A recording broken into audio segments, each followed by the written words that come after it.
ഇത് last Saturday morning ആണ് കേട്ടോ. രാവിലെ തന്നെ ജോലി ഒതുക്കുന്നത്.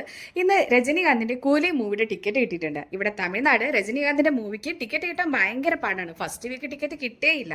എന്തായാലും ഞങ്ങൾക്ക് ടിക്കറ്റ് കിട്ടിയത് ഇന്ന് രാവിലെ ഒരു 9:20 ഷോയ്ക്കായിരുന്നു കേട്ടോ. വൈകിട്ടത്തെ ടിക്കറ്റ് ഒന്നും ഫ്രീ ഉണ്ടായിരുന്നില്ല. അങ്ങനെ എന്തായാലും അതിന് മൂവി 3.5 മണിക്കൂറുണ്ട്. അതുകൊണ്ട് തന്നെ 9:30 ഷോയ്ക്ക് പോയി കഴിഞ്ഞാൽ 1 മണി ആകാറാവും ഷോ കഴിയുമ്പോഴത്തേക്കും. അപ്പോൾ ഇന്നലത്തെ ഇടിയപ്പവും കറിയും ഒക്കെ ബാക്കിയുള്ളതുകൊണ്ട് അത് ചൂടാക്കി അതങ്ങ് ബ്രേക്ക്ഫാസ്റ്റിന് എടുത്തു. പിന്നെ ഉച്ചയ്ക്ക് ചോറും കറിയൊക്കെ ഉണ്ടാക്കാൻ ലേറ്റ് ആവും.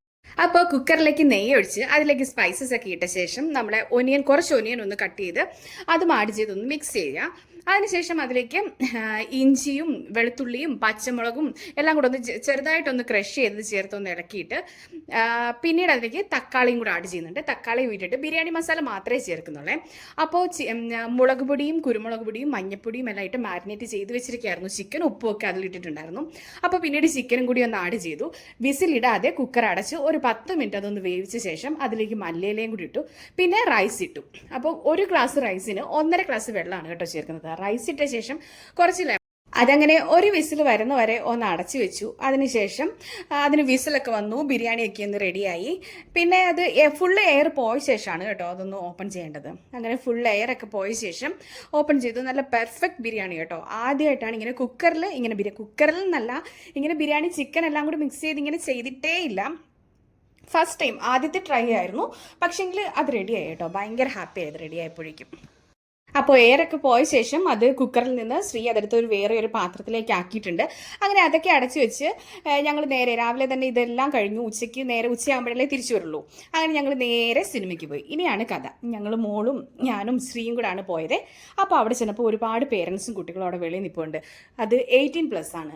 അതുകൊണ്ട് കയറാൻ പറ്റില്ല. മോളുള്ളതുകൊണ്ട് കയറാൻ പറ്റില്ല. അങ്ങനെ ഒരുപാട് പേര് അവിടെ പുറത്ത് നിൽക്കുകയാണ്. എല്ലാവരും ഭയങ്കര ബഹളമായി. പോലീസ് വന്നു. ഒരുപാട് പ്രശ്നങ്ങളൊക്കെ ആയി. അങ്ങനെ എന്തായാലും പിന്നീട് ഞങ്ങളൊക്കെ തിരിച്ചിറങ്ങി. പിന്നെ അവിടെ കുറച്ച് ഫീനിക്സ് മാളിലായിരുന്നു പോയത്. പിന്നെ അവിടെ ഒരു ഷോപ്പിൽ കയറി കുറച്ച് പർച്ചേസ് ഒക്കെ ചെയ്തു. അപ്പം ഞങ്ങൾ അതിന് മുന്നിലത്തെ ദിവസം ഈസി ബൈയിൽ പോയി ഓണത്തിലേക്കുള്ള ഡ്രസ്സും കാര്യങ്ങളൊക്കെ എടുത്തിട്ടുണ്ടായിരുന്നു. അപ്പോൾ മോളുടെ ഒരു ഡ്രസ്സ് ഒന്ന് എക്സ്ചേഞ്ച് ചെയ്യണമായിരുന്നു. അങ്ങനെ അതൊക്കെ എക്സ്ചേഞ്ച് ചെയ്തു. അതും വേറെ എടുത്തിട്ട് ഞങ്ങൾ നേരെ വീട്ടിലേക്ക് ഇങ്ങ് പോന്നു. എന്തായാലും മൂവി കാണണമല്ലോ. തമിഴ്നാട് നിൽക്കുമ്പോൾ രജനീകാന്തിന്റെ മൂവി എന്തായാലും കണ്ടേ പറ്റുള്ളൂ.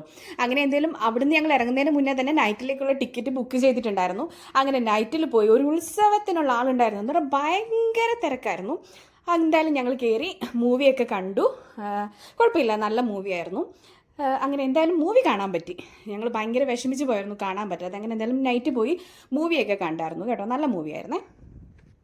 അപ്പോൾ അത്രയേ ഉള്ളൂ ഈ മൂവി സ്റ്റോറി. അപ്പോൾ thank you for watching. See you in the next video.